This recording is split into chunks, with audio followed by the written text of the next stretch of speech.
today right off the bat. So we're going to do this one to kind of use as a warm-up because the next one looks harder. I promise it's not too bad, but it looks gross. So we're going to find our zeros of this. We are going to find our vertex on this. We're going to give a little sketch. We're not going to take it super duper serious, but we are going to have a little sketch. So this one will not factor, or we could do that. We're just trying to find our roots. It won't factor, so we are going to go ahead and use the quadratic formula to find our roots.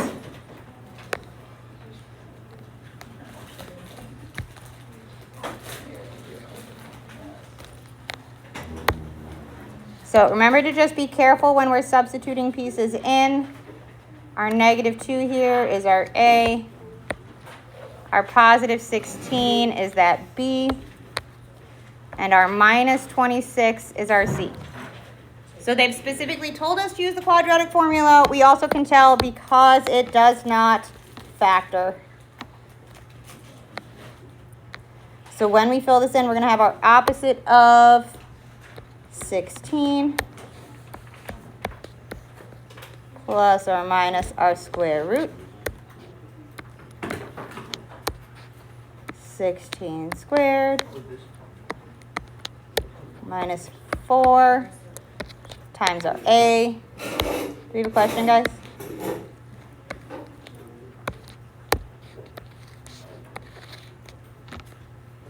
Okay. Over our 2 times our A, which is -2. So I like to substitute everything in purely, no simplification on the first go through, because that is where most mistakes are made. Honestly, most mistakes are made just by switching around like A and B here, switching around presently B and A between the numerator and denominator. Like, seriously, making sure things are in the right spot would save a ton of us, in there. Would save us from a ton of errors. So slow down sometimes.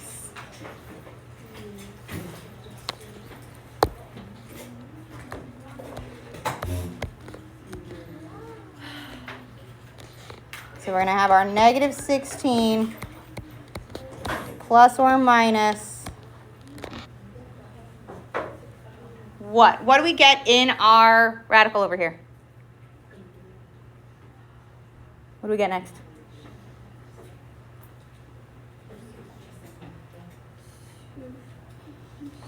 So our 16 squared is going to give us our 256 minus 4 times -2 times -26. Do we have questions, guys? Huh? Just because the whispering is very distracting.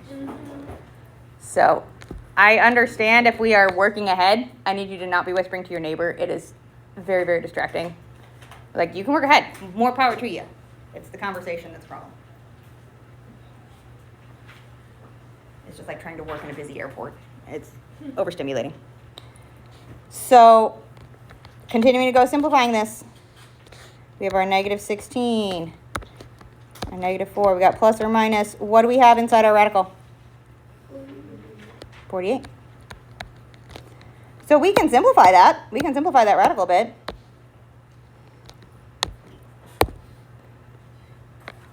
How does the square root of 48 simplify as a radical? Ooh, wrong pen. So we've got our -16 plus or minus 4 root 3. -4. So again, we could take our 48 and divide that up into be 16 times 3 if we've forgotten our radical simplification stuff.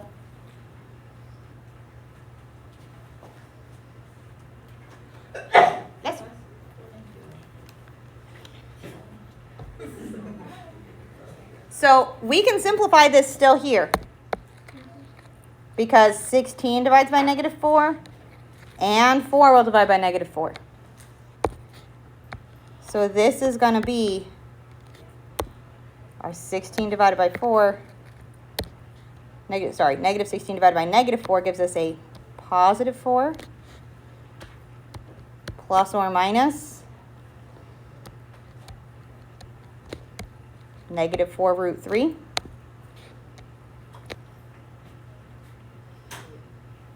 Oh, sorry, not the 4. Negative 1 root 3. Since we're doing plus or minus anyway, you can realize that all that's going to do is just going to swap which one's plus, which one's minus. So you don't have to have the minus sign in there, but as we're simplifying, I just know that we tend to spot that that's a minus 1 root 3. It genuinely will not make a difference. So what we have here is where our roots are going to be. And I could get decimal answers on this. I could have 4 plus negative 1 root 3, 4 minus negative 1 root 3. Because we do want to make a little sketch of this. Do we know about how much root 3 is? Not tons off the top of my head. What is a perfect square that we know that is above 3? What's the next perfect square bigger than 3? 4. So we know it's going to be somewhere smaller than the square root of 4. So we would have plus square root of 3. And we would go minus square root of 3. We don't need to necessarily have specific values. If you would like to get yourself decimal answers, great. More power to you. We can type it in the calculator. 4 plus square root of 3. 4 plus square root of 3.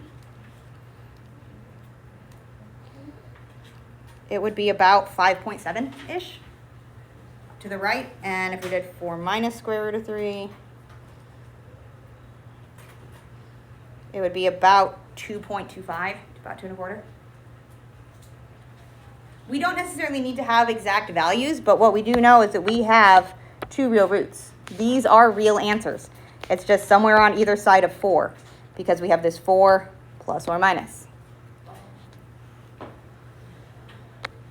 So that's why I've got this centered around 4, is because this 4, I need to either add negative square root of 3, or we need to subtract negative square root of 3. So from our quadratic formula, we get these 2 roots. We also need to find our vertex. We need to find our maximum or minimum.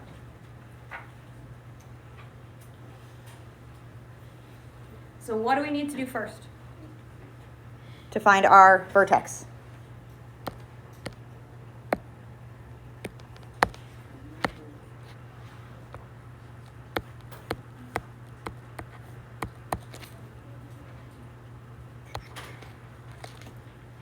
So these are our roots.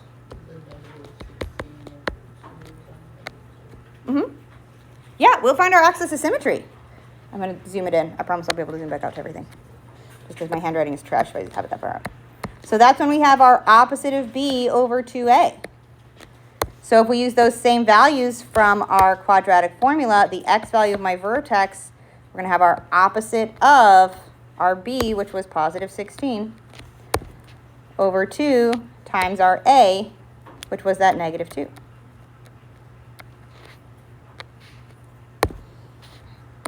What is negative 16 divided by 2 times negative 2? 4. Oh, snap.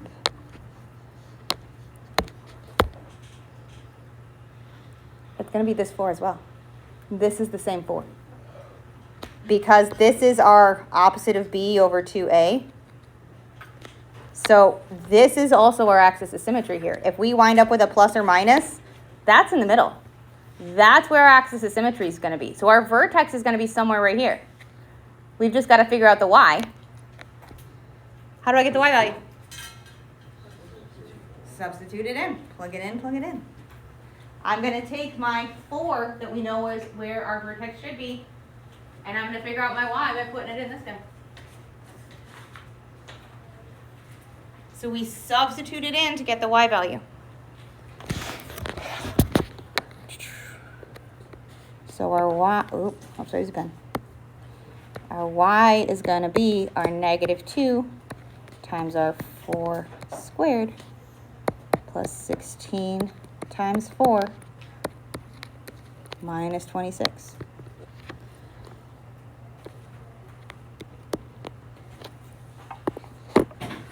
What is the y value of our vertex? 6. Yeah, it's going to be 6. So our vertex is going to be at the point 4, 6. So on our little graph down here, our sketch, we know we're at 4. So somewhere up here-ish is where our vertex is going to be. Since we're sketching, not doing proper graph, I'm just going to label that point. I've got my vertex. I've got 2 x-intercepts. That is enough to give me a sketch. Because I know it's going to go through this pink dot. It's got to turn around at my vertex, and it's going to go back through this other pink dot. So it's going to look like that. If you want to do this on proper graph paper, that is absolutely valid. You are more than welcome to do so. Whenever it says sketch, you don't have to. We're just kind of getting a vibe of a graph, not a proper graph. So anytime we say sketch, it does not have to be perfect. Anytime we expect perfection of ourselves, we're asking ourselves to be robots or computers. And we are, in fact, human, as far as I'm aware. Okay? Questions on this one? Has a lot of pieces in it, lots of stuff combined together.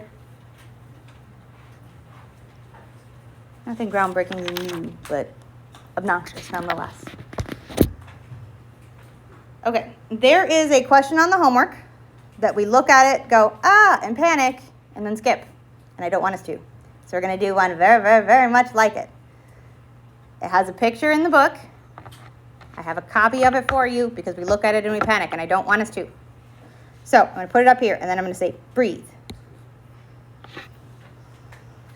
I'm going to give you a copy of this picture. I have another one for the next problem too, but I'm going to give you a copy of this picture so we can look at it. So again, if you don't want these pictures, you don't have to use them. I'm never going to say, since you blew in the graph I gave you. Okay. Your notes, your choice. But I would rather give you things and have you go, I wish I had a copy of that. I'm already counting.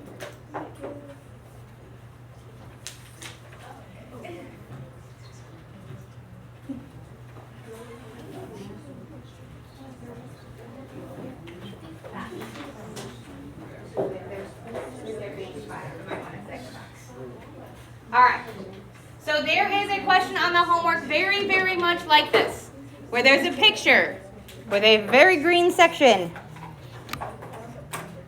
And we are asked to find the maximum distance between these two pieces. So we want to find the farthest away that any of these pieces are from each other.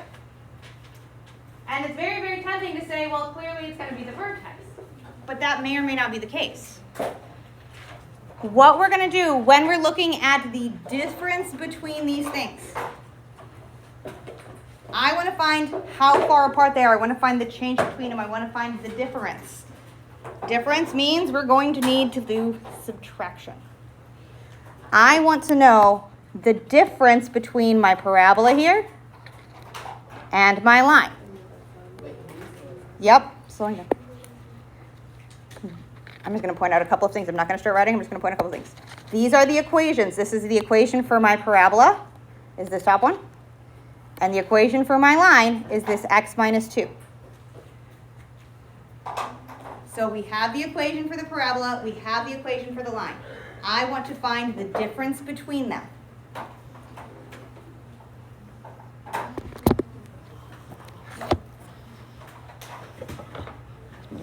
For a second. There we go.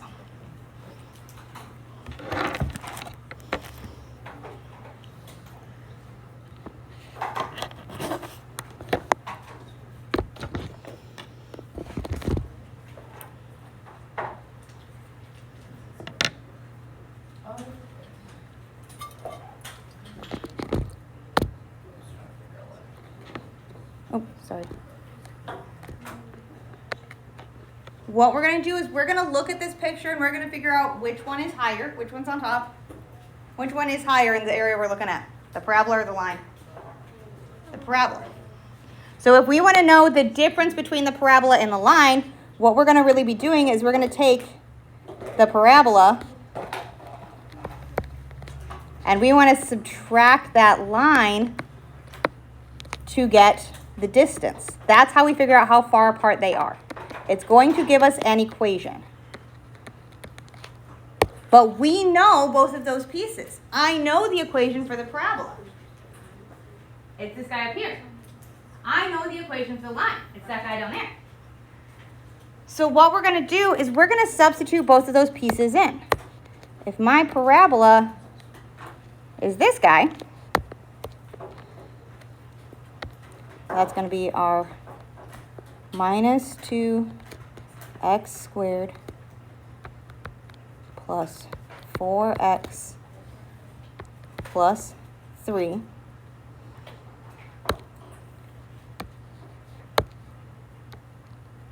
and we want to take away our line. We want to take away our x minus 2.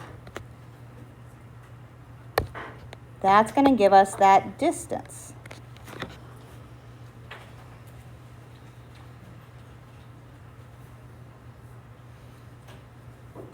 What can I do to simplify this? Because this is icky. What can I do to simplify that? Distribute the minus sign and combine some like terms. So we can simplify this. We've got our minus 2x squared plus 4x plus 3. We're going to go minus x plus 2.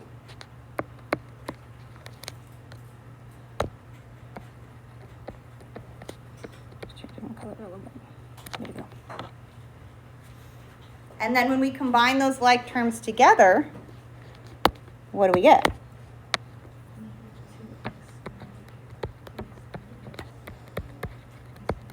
Plus 5 equals the distance. So that would be how we could calculate the distance between these two lines at any point at all. How do I find the maximum distance? The vertex of this equation. So this tells us how far apart those two pieces are, and if I want the maximum, I need my vertex. So we're going to find our vertex on here. What do I do first to find my vertex?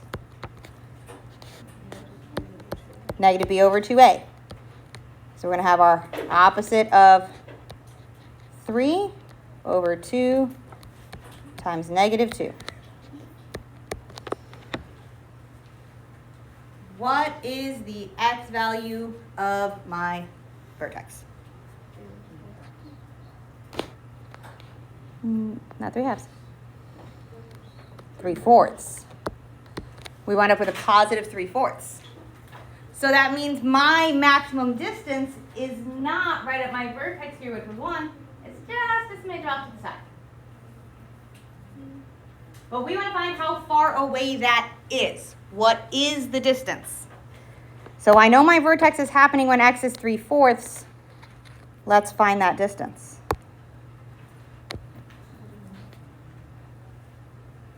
Close?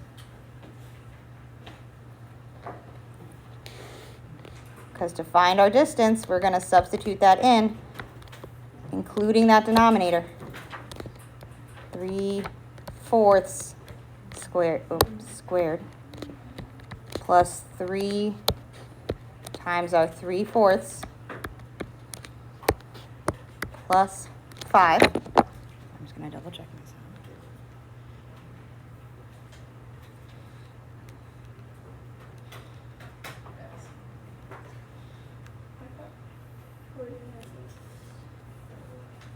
out. Huh? Yes, I did too. I was just double checking because I had another answer first. So we should get, as our distance here, either 49/8, or if you get it as a decimal, it's 6.125.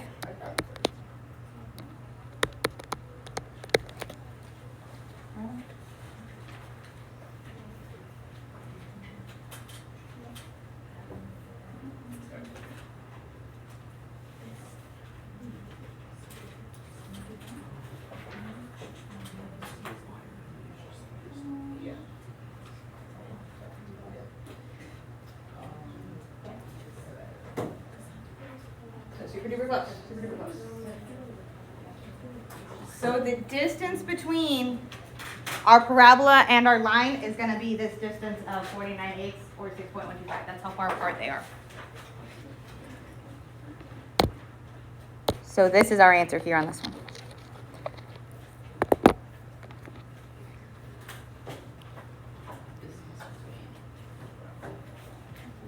So if we're trying to find the difference between two shapes, we figure out which one's on top, which one's on the bottom. That's why we're given a picture.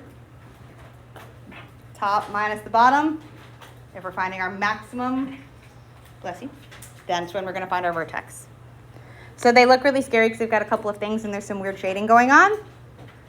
But I promise they're not super brutal. So we can self-define that, but like that's not like the vertex of the parabola. It's the vertex of this parabola. Oh. So this is not one of the ones on the graph. This is the expression for how far apart they are, what distance they have. So it would wind up with like roots where they cross each other. So we'd have a root right here and a root right here. So this parabola probably goes. It's really not helpful to graph it, so I'm not going to graph it up there. But this parabola is all about how far apart these two pieces are and what their distance is. And it's going to maximize right about here. And then they just get closer and closer together. Okay. Questions on this one? I feel like this is the one that scares most people on this homework. The most. There's one other kind of question that we'll have in 3-6, and that's the next graph for us. It's again figuring out an A value when we're given information. It's just instead of using vertex form, we're going to use factored form. So we're given a picture here. We're asked to write an equation in factored form. Find the A value as well on this. So we're given a quadratic, we're given this graph, we're given this picture. What are we going to fill in up here from the picture to get our basic version of the factored form?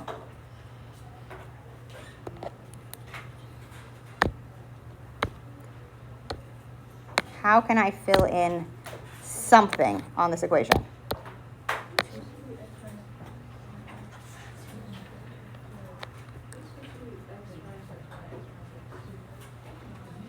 It is indeed supposed to be x minus x1 and x minus x2. Say it a little bit louder. Zeros. Fill in our zeros, our roots, our x-intercepts. Where are they? -2 and +4. Those are our x1 and our x2. Those are our roots, our zeros, our intercepts. So we can get our kind of generic, or for any parabola that would have those roots. Just one second, let me finish this. Oh, absolutely. I always make at least a few arguments. Yeah, no worries.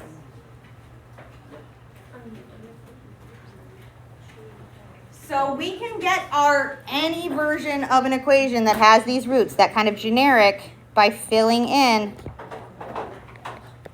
our x-intercepts. We know we're going to have our x minus -2, so that becomes x plus 2. And we're going to have our x minus that 4, which I used that same color. So let me switch this one out. Sorry, I'm just switching it out for purple so that it's different than the one I wrote the equation in. 4. There we go. So now we have our generic, this is the equation for any parabola that has these two roots. How do I make it specifically this one? How do I figure out what A is going to be?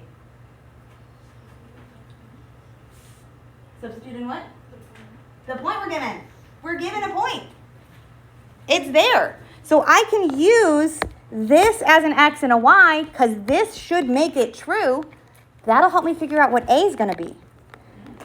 So I'm going to take my y equals A times this whole hot mess, and we're going to substitute in this point here, our 2, 4. Why'd you say the y?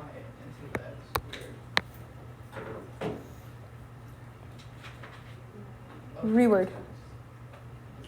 No, this 4 is this 4 down here. Our x-intercepts. There's our x-intercepts. That was our x1 and our x2. So the green point we're going to substitute in for our y, which was 4. You're right, we should have picked a different point that was not the same numbers as the x-intercepts. That would have made it much easier. We don't know our a still, but we know our x is going to be 2 plus 2. And we're going to have our x of 2 again, but this time minus 4. So I'm substituting this in with my x and my y in place of both x's and my y so that we have only one letter left and I can figure out what the heck a is going to be.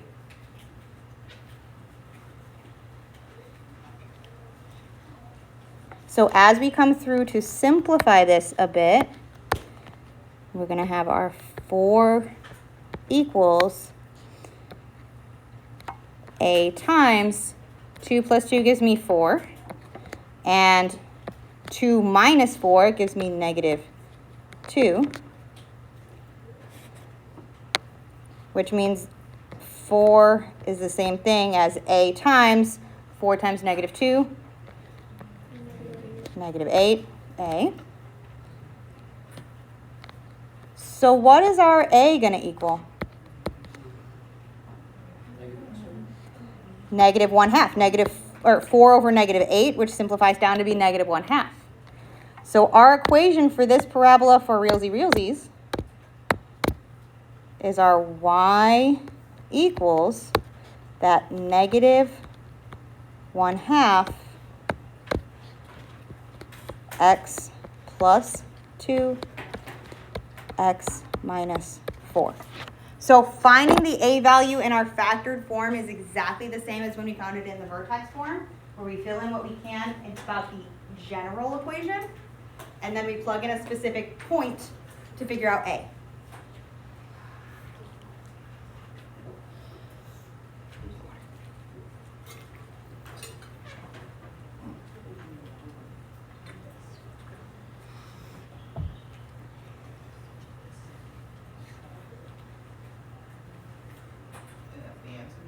That's our answer.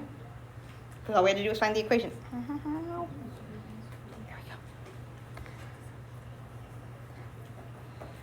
So we were finding an equation of the form. Okay.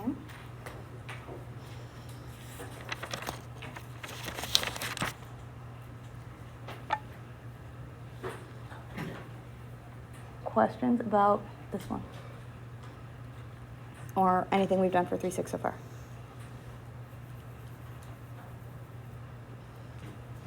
Okay. Because what we're going to do next is actually the start of 3-7, which you've done before. We've done these before. We're going to be working with our function notation.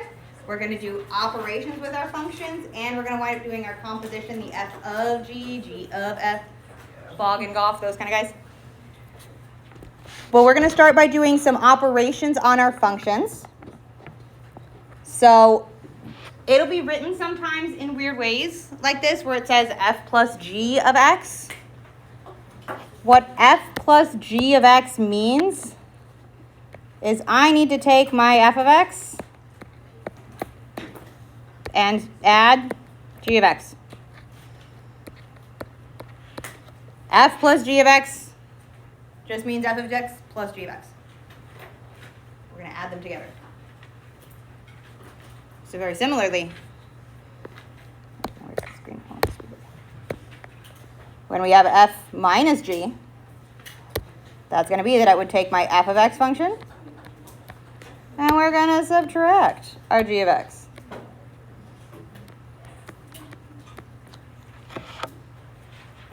So even if they're written like in parentheses off to the side, we're going to treat them the exact same way as if we had f of x minus g of x.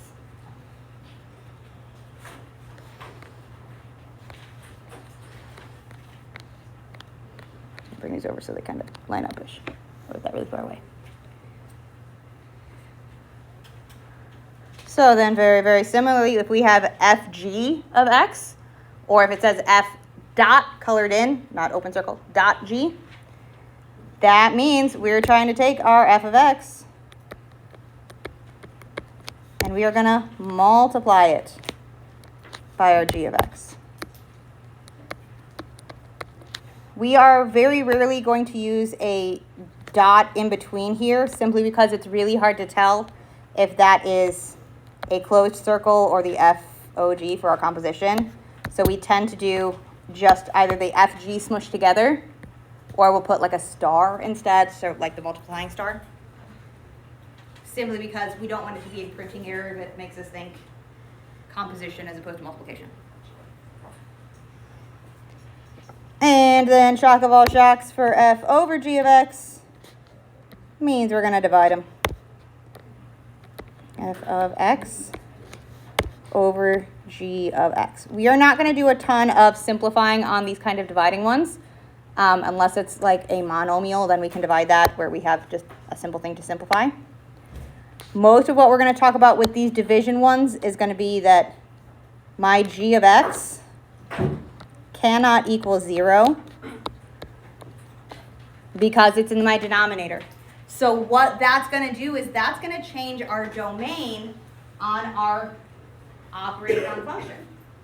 Because when we do this, we're going to get a new equation, a new function. So when we're building a new function out of other pieces, it plays games with our domains sometime. So when we're working with these pieces and we find a new equation, for all of these, I don't know why I put that piece on there. So this piece on here, there we go. The new domain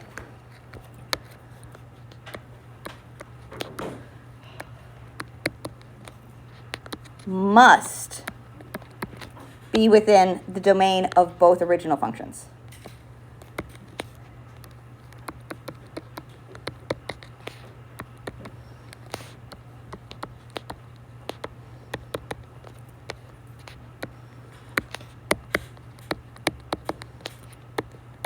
Both f of x and g of x. So we're going to find the domain of f of x. We're going to find the domain of g of x. What's the word the second domain? Oh, Okay. I will change the handwriting on it. Yes, sir. Would that be where only they overlap, or like the domain of all of the? Where both domains overlap. So it has to be true for both f of x and for g of x. So if we wound up with like a square, if one of our functions is a square root, it's going to severely limit the other one. We'll see what I mean by that Monday. Because we're not going to have time to get to that one. We're going to do a very simple one right now. Because we're going to do one of these right now where we do all 4 of our operations. We're going to add, subtract, multiply, and divide a little.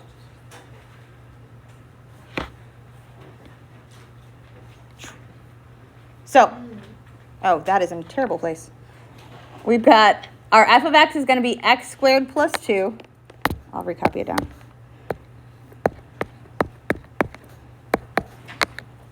X squared plus 2. I'm just rewriting it so it's not behind the power buttons up there. And we're given our g of x is our 2x squared plus 1.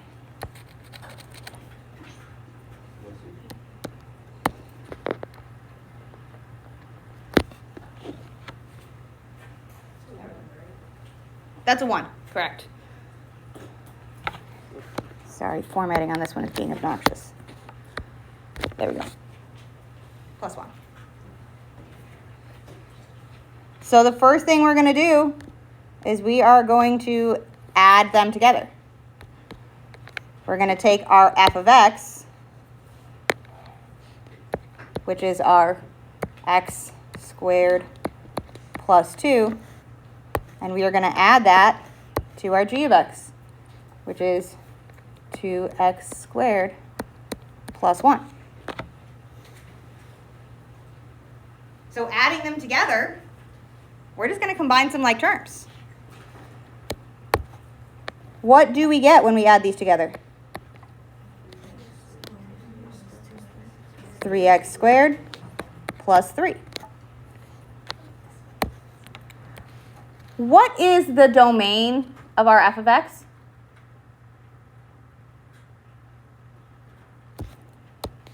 What is the domain of a parabola? All real numbers are negative infinity to positive infinity. What is the domain of g of x? Same thing, it's all real numbers. So it's our domain for both of these. So what is the domain of this piece? Same thing, negative infinity to positive infinity, because we have another quadratic here. That is within the domain of both of these functions. So that's going to have that exact domain. So whenever we have parabolas, our domain is going to be negative infinity to positive infinity. So this guy is still having that domain to positive infinity. So for the next one, we're going to subtract them. It's not going to be anything that we do really different. We just need to make sure we're being careful that we subtract the whole piece, because we want to take our f of x, that x squared plus 2, and we need to subtract all of g of x, 2x squared plus 1, as a quantity. We need to make sure we're subtracting all of g of x.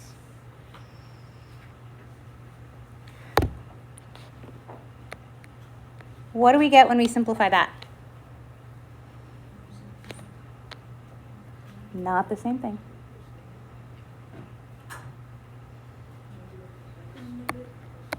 Negative x squared.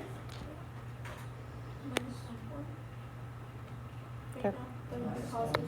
Plus 1. Because we have a positive 2 minus 1. What's the domain on this thing? Same dude. When it comes to the multiplication, setting it up the exact same way, we're just going to take our x squared plus 2 times our 2x squared plus 1. And we are going to distribute a palooza that one out. Multiply it out. I'm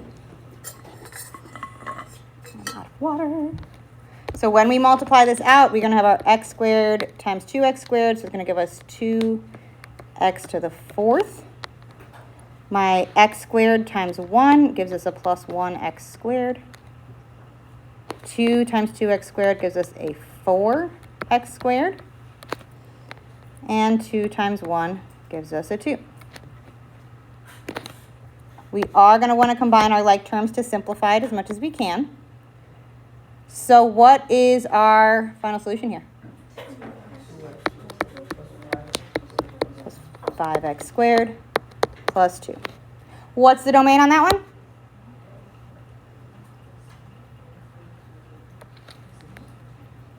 Same thing. It's a 4th power, so it's still quadratic-ish. This might be more W-shaped as opposed to U-shaped. It's just going to be a little bit more W. It's still a polynomial. Everything's still nice and tidy. The only thing different about our division, so I'm going to talk super fast. When we set this up, we are not going to be trying to graph and or factor and or do anything else with this. All we care about is what it does to the domain, because the denominator cannot equal 0. So our domain will be different because we're going to have at least something excluded when this equals 0. Where will this equal 0?